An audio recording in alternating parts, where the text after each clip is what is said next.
ridicule. Mais vraiment, mais ridicule. Ça, toi? Dites-vous, les Barcelonais, ils peuvent se réjouir du score. 4-1, c'était même pas suffisant.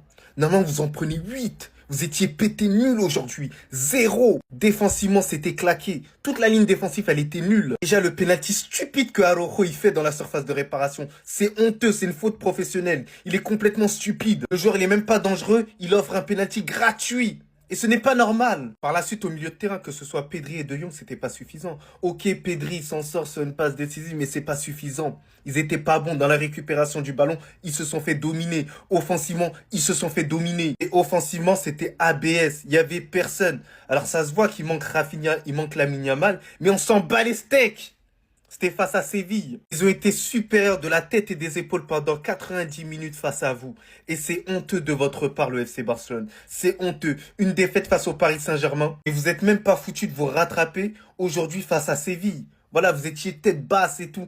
Comme si, en fait, vous êtes qui, en fait, les gars? Mais qu'est-ce qui vous prend, les gars? Eh oui, les gars. Donc ça fait que le FC Barcelone est en deuxième position. Et devinez, El Grande de Real Madrid en première position. Et tout ça avant la trêve. Mais c'est en vrai. Ça va, toi? Bon, en tout cas, on dit alhamdoulilah. Le Paris Saint-Germain, tout ça, c'est à cause de vous. Quand le PSG passe, ça laisse des traces. Le FC Barcelone qui s'incline 3-1 face à FC Séville. Avant de commencer ce débrief, je tiens à tirer mon chapeau à 2 joueurs du FC Barcelone. Le reste, inadmissible. Monsieur Pedri, comme d'habitude, toujours métronome, le seul qui tente, le seul qui essaye, le seul qui a réussi à être décisif pour... Et Rashford, le seul homme en forme. Et Dieu merci, il est là pour le Barça. Dieu merci. Parce que là, ça serait terrible. Après, on va dire qu'on est sévère avec Araujo. Vous voyez pourquoi je mets pas l'accent quand je parle de lui? Je dis Araujo parce qu'il n'a pas de cerveau. Et ça ne changera pas. Peut-être qu'il va faire 4, 5 matchs où on va se dire, ah, Araujo Prime est de retour. Mais il va retourner, on sait que c'est bêtise. Il n'est pas dangereux. Il a réussi à l'amener vers la ligne. Mais pourquoi il va encore mettre ses pieds pour le faire tomber? Ensuite, Lewandowski. On peut dire tout ce que tu veux, mais là, dans ce match-là, t'as du sang sur les mains. Ce penalty à 2-1, il aurait relancé le Barça. Mais ce penalty, il a complètement anéanti les espoirs du Barça. Et en plus de ça, son match, il est catastrophique. C'est le Lewandowski maléfique. Là. C'était pas Mario, c'était Wario. Aujourd'hui, c'était Wario. Et ensuite, Jules Koundé qui perd le ballon sur ce but de Séville. Même si, est-ce qu'on peut dire qu'il y a faute? Pour moi, c'est un peu compliqué de siffler faute, surtout après visionnage du VAR, parce que c'est pas une erreur flagrante, c'est un duel, il n'y a pas vraiment une grosse faute. Mais au-delà de ça, Koundé, depuis quelques semaines, c'est plus le Koundé de l'année dernière. Il faut qu'il se réveille, clairement. Avec un Frenkie de Jong aussi qui n'a pas été fameux, au milieu de terrain, manqué de connexion avec l'attaque, tu sentais que le Paris Saint-Germain a laissé des traces. Tu l'as senti pendant tout le match.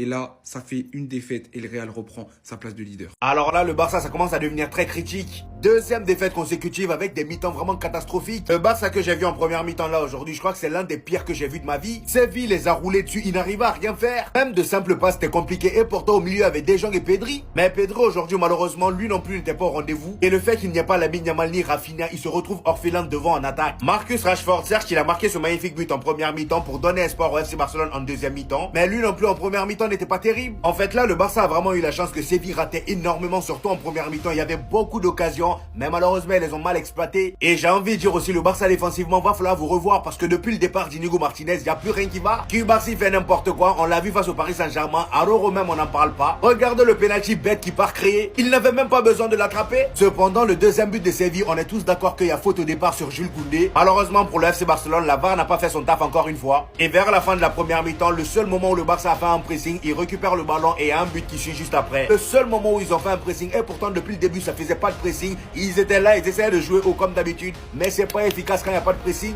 Pedri lâche une magnifique passe et Rashford fait une reprise magnifique sans contrôle. Après ce but là en deuxième mi-temps, moi j'avais peur pour Séville parce que je me suis dit si ils continuent pas à jouer comme ils ont fait en première mi-temps, ils vont se faire tuer par le Barça. Sauf que heureusement les joueurs de Séville sont pas bêtes, ils ont joué exactement comme en première mi-temps. Du moins ils sont pas mis à reculer bêtement, ils ont résisté sur une contre-attaque ratée du FC Barcelone. Il y a un contre pour Séville et le troisième but vient. Très gros match de la part de Séville, première défaite du FC Barcelone en Liga. Nous ça nous va. Donc avant chaque trêve, le dernier match, on va se faire torcher. C'est comme ça. Face au Rayo Vallecano, c'était un match avant la trêve. On fait match nul. Aujourd'hui face à Séville, on mange 4-1. On mange 4-1.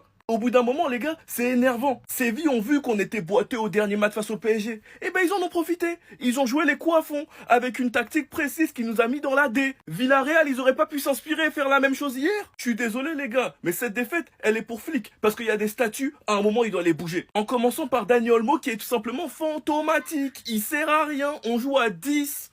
On joue à 10. Si Flick veut garder Araujo et jouer dans les meilleures conditions, il doit arrêter sa ligne haute. Parce qu'il met dans la merde tous les défenseurs. Quand Ferran et Lewandowski sont sur un même terrain ensemble, ben les deux ils se marchent dessus. C'est l'un ou l'autre. On a très bien vu que Rooney Bardi, quand il est rentré, certes il a raté, mais il apportait beaucoup plus de profondeur. Koundé, de toute façon, dès que le match il est pas à 21h, il est pas réveillé, il est endormi. On le connaît déjà. Entre le penalty raté de Lewandowski, entre le face-à-face raté de Rooney Bardi, entre les problèmes qu'on a en défense, le manque d'intensité dans le pressing, la putain de ligne haute qui se fait défoncer par tout le monde, et Alexis Sanchez qui marque contre nous et qui célèbre, c'est la défaite la plus humiliante de l'ère Flick. Enfin bref, sinon vous les gars, vous en pensez quoi? Ramenez-vous sur Snap Instant, nu.